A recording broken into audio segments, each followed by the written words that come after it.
Olá, irmãos. Nós chegamos à última semana do nosso plano de leitura bíblica anual. Uma longa jornada onde podemos ver toda a Escritura e tudo aquilo que ela tem a nos dar. Esse material e esses comentários que fizemos semana após semana estarão disponíveis para você no site do YouTube da igreja e você poderá rever com calma, fazer a leitura num ritmo diferente, completar aquilo que eventualmente você não conseguiu fazer a leitura. O importante é lembrarmos o alimento espiritual que recebemos quando diariamente nos voltamos à palavra de Deus para aprender aquilo que ela tem a dizer para nós.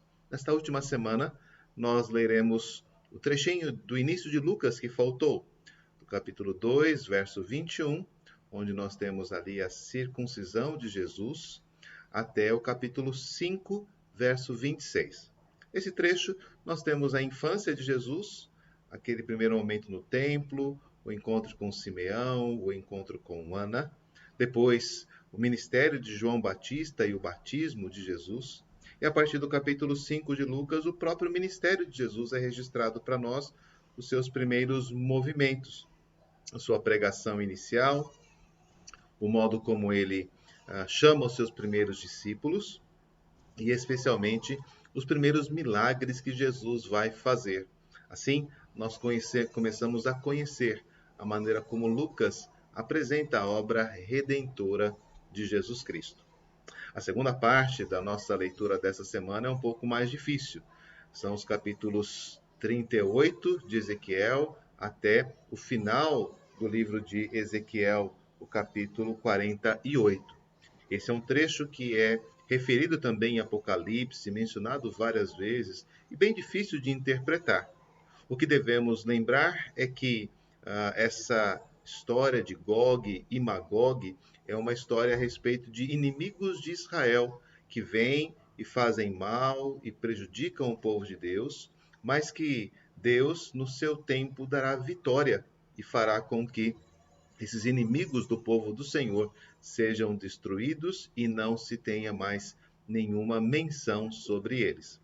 Depois, o texto de Ezequiel nos mostra uma visita ao templo, muito parecida com aquela que vai acontecer, né, em Apocalipse, de modo mais restrito.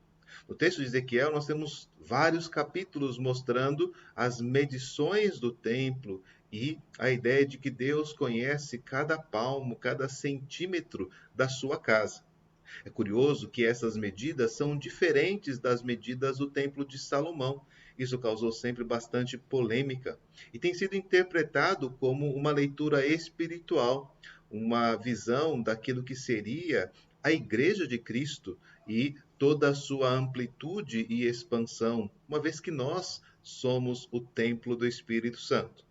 Mas nessa restauração de Israel e de Jerusalém, nós vemos a glória de Deus por meio daquela visão de rodas e do trono do Senhor retornando ao templo de Jerusalém.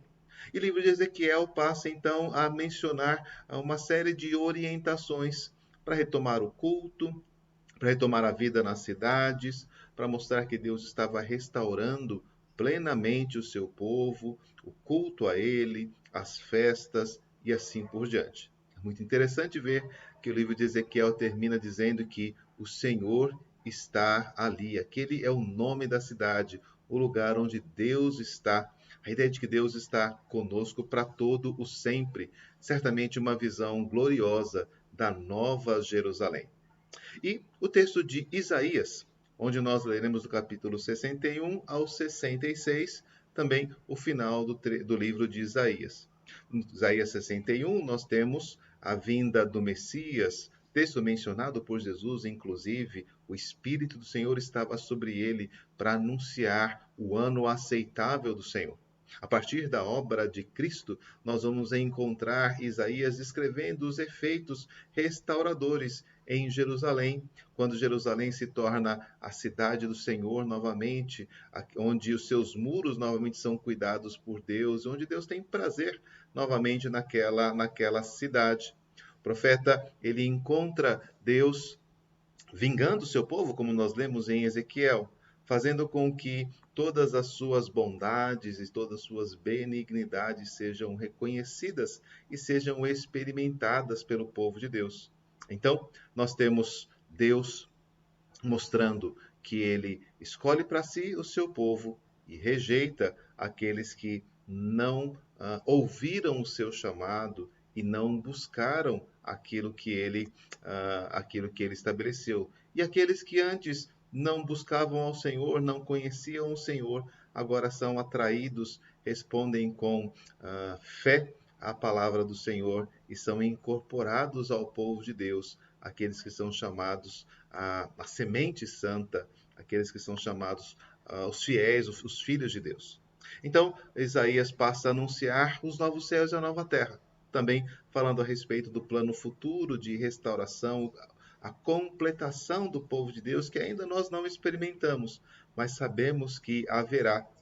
E ali, todas as bênçãos, todos os cuidados, todas as manifestações bondosas de Deus estarão disponíveis para o seu povo, enquanto aqueles que se afastaram do Senhor e rejeitaram sua palavra são expulsos, não são admitidos e perdem completamente a oportunidade de ter paz com Deus.